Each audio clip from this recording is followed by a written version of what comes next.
What if the brain has been speaking to us all along, but scientists were only listening to 10% of it? Now, a shocking discovery suggests the noise we ignored might actually predict human behavior better than the signals we trusted. For years, neuroscience followed one simple rule: focus on the strongest brain signals, ignore everything else as noise.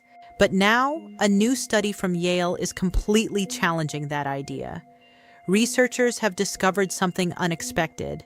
The weak, messy, and previously ignored 90% of brain connections can actually predict human behavior just as accurately. This study was published in Nature Human Behavior, and it is changing how scientists think about the brain.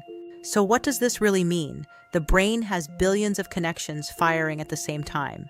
To study it, scientists usually pick the strongest 10% of signals.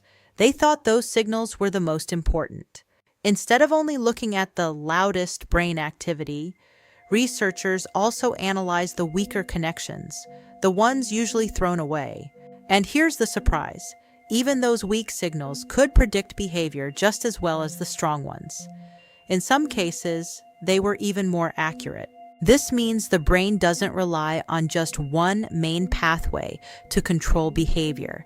Instead, it uses multiple backup systems at the same time. The study found something even more important. There isn't just one brain network for a behavior. There are many. Different people may use different neural routes to produce the same action or emotion. This is called functional redundancy. This discovery could reshape how we understand mental health. For example, in depression, two people can have the same symptoms, but their brains might be using completely different pathways to produce those symptoms.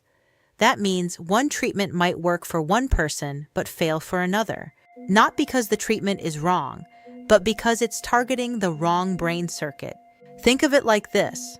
Scientists used to believe behavior was controlled by one main road in the brain, but now it looks like a full transportation system. Highways, side roads, and hidden shortcuts, and all of them can lead to the same destination. That's why ignoring weak signals may actually hide important information. The brain is far more flexible than we thought.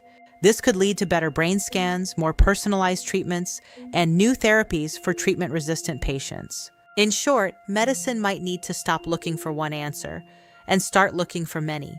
From a realistic point of view, this is not saying current neuroscience is wrong. It's saying it's incomplete. Scientists simplified the brain to understand it, but in doing so, they may have missed important hidden patterns. Complexity itself holds meaning. In my view, this could be a turning point. The most important signals in the brain might be the ones we were trained to ignore.